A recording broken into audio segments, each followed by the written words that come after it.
This girl's life is always running exactly 1 second ahead of everyone else. She was born before her parents even had the chance to finish their work, and growing up, she would always start singing a split second before the beat kicked in. Whenever she entered a race, she'd take off the moment the starter pistol fired, beating the gun every single time. And because she was always that tiny bit too fast, every time she went to take a photo, she'd blink just as the shutter clicked. That's why in every single picture of her from childhood to adulthood, she's always got her eyes closed. When she started working, her internal clock was so precise that she'd wake up a second before her alarm even went off. Everything changed on one specific day. While at the park, Xiao Qi crossed paths with a fitness coach. The guy had this greasy, slick vibe about him, and the way he talked was honestly pretty cringy. Even though he was a bit too smooth for comfort, Xiao Qi, who had been starved for affection like a desert waiting for rain, was instantly hooked and fell head over heels for him. But life has a way of balancing things out. Just as her love life hit a high, her job hit a massive snag. In her moment of need, the coach stepped in, easily dealt with a troublesome professor, and while he was at it, completely won her heart. He handed her a note, and for someone who had never been in love, Xiao Qi was absolutely smitten. She kept telling herself it was moving too fast, but deep down, she was desperate for it to move even faster. The moment she left the office, she tuned into a radio show about relationships, danced along to the host's advice, and started daydreaming about her next meal.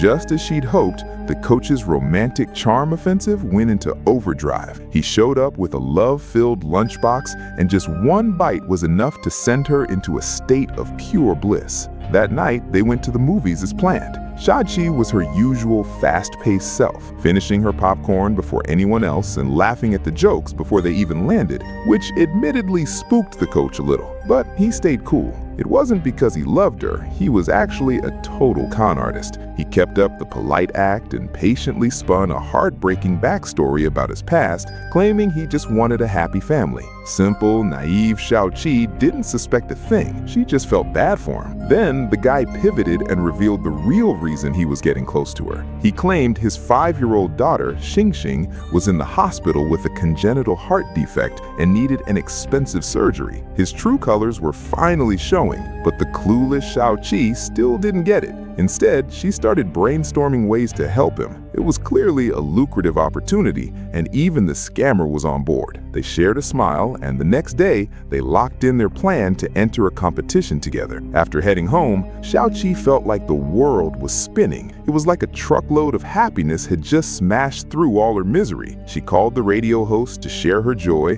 and started posting her every thought online like a madwoman, feeling like she'd finally found the true meaning of life. Finally, Valentine's Day, the day of the competition, arrived. Xiao Qi hopped on the bus and noticed a heavyset couple nearby who were clearly headed to the same event. Seeing how happy they were, Xiao Qi didn't even feel jealous. She was genuinely happy for them. But out of nowhere, an old man nearby reached out, and for a second, it looked like Xiao Qi was about to be in real trouble. The next moment, she jolted awake, finding herself back in her apartment bed. Her whole body was red, and her feet were in excruciating pain. Xiao Qi panicked, thinking everything she had experienced was just a dream, so she scrambled to get ready for the date. But when she got there, she realized the competition had already ended. It was Monday, and Valentine's Day had already passed. Xiao Qi was completely stunned. She didn't know what to do, so she just changed her clothes. It was the first time in 30 years of her life that she was late. For once, she had fallen behind time. The experience left her rattled, and the weirdest part, that heavyset couple from the bus actually won the competition, which meant the bus incident hadn't been a dream after all. Xiao Qi couldn't sit still. Had she somehow slipped into a parallel universe? After leaving the office, she searched frantically for the coach, but his apartment was empty. Her messages went unanswered, and even when she tried to go to the police, they just laughed her off. Xiao Qi was breaking down. She had no choice but to home and wait. But right then, the power cut out, and she was plunged into an endless, suffocating darkness. Even worse, she suddenly heard whispering coming from her closet. Summoning every ounce of courage, Xiao Qi grabbed an electric bug zapper and swung the door open. After a long conversation, the misunderstanding was cleared up. The creature introduced itself as a lizard. It wasn't just there to zap mosquitoes, it kept track of all the things people had lost over the years. The lizard showed her a stash of forgotten items, her first pacifier, a doll from when she was 3, and every eraser she'd lost back in elementary school. But despite the bizarre sight, Xiao Qi wasn't interested in any of it. She only had one question for the lizard. Without saying much, the lizard pulled out a single photo and showed it to her. Looking through a toy camera, she saw her father, looking much older, playing chess with a monk. Xiao Qi immediately pressed for news about her dad, but the lizard was bound by a vow of secrecy and sent her away. Before she left, the lizard handed her a key, warning her that most romance is just a form of self-deception and that true happiness is always closer than you think. He told her that if she used the key correctly, she could get her lost Valentine's Day back. It was clear that this key was the most important thing she possessed. Xiao Qi was reeling, but before she could even process the magic of it all, she rushed back outside, hunting for clues. As she walked down the street, she stopped in front of a studio and saw a photo of her displayed in the window. And the shocking part? Her eyes were wide open. It's important to remember, Xiao Qi had never managed to take a single photo with her eyes open. It was a guy named A-Tai who sent that photo. That day, Xiao Qi's face had been swollen like a pufferfish, and her skin was burned and red. But no matter how hard she racked her brain, the name A-Tai didn't ring a bell. It wasn't until they finally stood face to face that she realized A-Tai was that odd guy who showed up at the post office every single day to drop off a letter. Rain or shine, he was always right on time, though today there was a sense of sadness about him. The more Xiao Qi thought about it, the weirder it felt. She started digging for answers, following the trail from the background of the photo until she actually tracked down a beach. Not just that, but she also found a mailbox at the seaside post office, one that could only be opened with the key the lizard had given her. The moment she opened that envelope, she was transported into someone else's life, the life of A-Tai. A-Tai had loved photography since he was a kid, and just like Xiao Qi, he had been born a little different. But the catch was this: while Xiao Qi was always half a second ahead of time, A-Tai was always half a second behind. From then on, A-Tai was perpetually lagging. Everything he did happened just a beat too late. He was always the last one in a race, always trailing in games, and he couldn't even swat a single mosquito. Growing up, nobody wanted to be his friend. By all accounts, kids like that should have had a rough go of it, and A-Tai's luck was consistently terrible. During elementary school, his entire family of 3 died in a car accident, leaving him an orphan. He was absolutely shattered, but the girl next door, Xiao Qi, was unnaturally energetic. Because of Xiao Qi's chaotic antics, A-Tai had nearly met his end a few times. But strangely enough, the pain of losing his family healed quickly because of her, and at the same time, he developed special feelings for her. The day Xiao Qi was discharged from the hospital, A-Tai took the mailbox key from his late parents' belongings and gave it to her. They made a promise to write letters to each other and drop them in the mailbox so they'd know how the other was doing growing up. But while one of them meant every word, the other didn't really take it to heart. From that day on, writing to Xiao Qi became the most important part of A-Tai's life, even though she only replied twice. Eventually, her whole family moved to Taipei and all contact was lost. Still, A-Tai never stopped writing to her. He grew up thinking about her until the day he saw her again while riding the bus to school. Unfortunately, A-Tai was still half a second behind. After that, he started taking the bus every day, always hoping to run into her. He'd stand at the school gate after class just to catch her glimpse. A year later, Xiao Qi switched schools and they lost touch all over again. But A-Tai didn't give up. He got his uncle to get him a job as a bus driver. Buses move slowly, and you don't have to race against time. Plus, he believed that if he just sat on that bus, happiness would eventually find its way to him. That's how A-Tai found out Xiao Qi was working at the post office. From then on, the usually quiet A-Tai asked his uncle to take the afternoon shift. That way, he could go to the post office every single morning and drop off a letter for her. Things went on like that for a while, until the day A-Tai witnessed a heartbreaking scene. Even though it was his first time seeing the guy,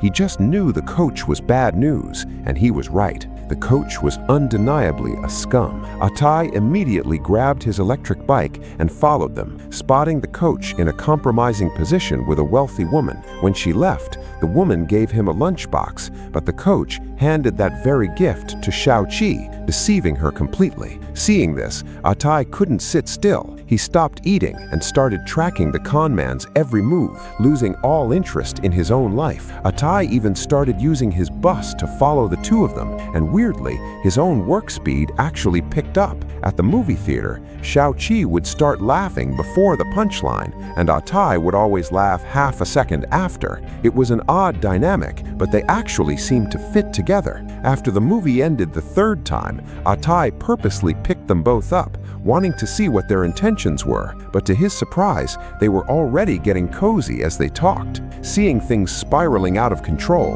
A-Tai cleverly slammed on the bus brakes, bringing the vehicle to a dramatic halt. After Xiao Qi got off, the coach got back on, but that's when a group of thugs boarded the bus, clearly looking for trouble. It seemed like it was time for the coach to pay. The woman he had tricked earlier was actually the sister of a gangster. The sister had been blinded by love, but her brother was a pro at fighting. He took the coach down with just 2 punches. Seeing the thugs might have stirred something in A-Tai too. He wanted to stand up against the injustice, but his reflexes were so slow that the coach actually beat him up instead, leaving him unconscious for quite a while. But the strangest thing happened. When A-Tai came to, he saw a mosquito frozen in midair. Everything was in a state of time chronality, as if time had stopped for the entire world. At first, A-Tai was terrified, but he soon calmed down, realizing this had to be a gift from above, the perfect Valentine's Day he deserved.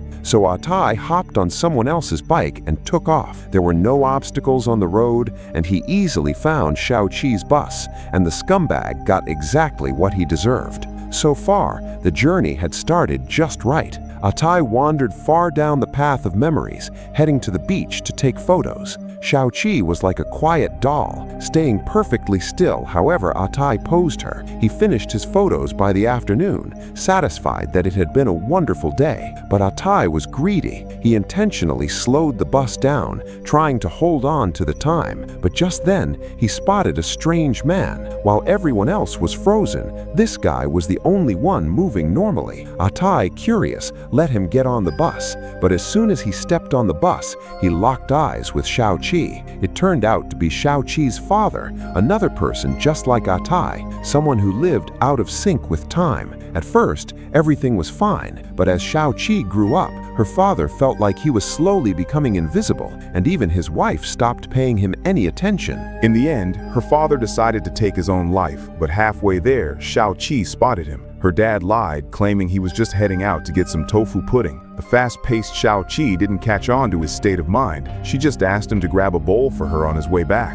Little did she know that would be their last goodbye. Although her father didn't actually go through with it, his inherent slowness meant he drifted completely out of his wife and daughter's lives, never finding his way back to their world. He told A-Tai that wasting time is a lot like saving money in a bank. People like them move slower than everyone else, so they never quite use up all their time. There's always a little left over. Because of that, every few days they end up with an extra day, while people like Xiao Qi, who are always rushing, end up missing one. That's how it had been for decades, but the father's pain never faded. He always thought of his wife and Xiao Qi, but he no longer existed in their world. Finally, his 1,000 heartaches turned into a final piece of advice, and with that, the baton was passed. From that moment on, the responsibility of looking after Xiao Qi rested with A-Tai. Shortly after, the monk appeared to take Xiao Qi's father away, and A-Tai wandered over to drop Xiao Qi off at her apartment. During those moments, he imagined kissing her so many times, but every time he held back at the last second, feeling it wouldn't be right to take advantage of someone in such a vulnerable state. A-Tai spent the whole night torn between his feelings, and only when the morning light broke did he muster the courage to kiss her on the forehead. After that, A-Tai sat down with pen and paper and drew every moment of the previous day's experience. Clearly, these drawings were meant for Xiao Qi as well.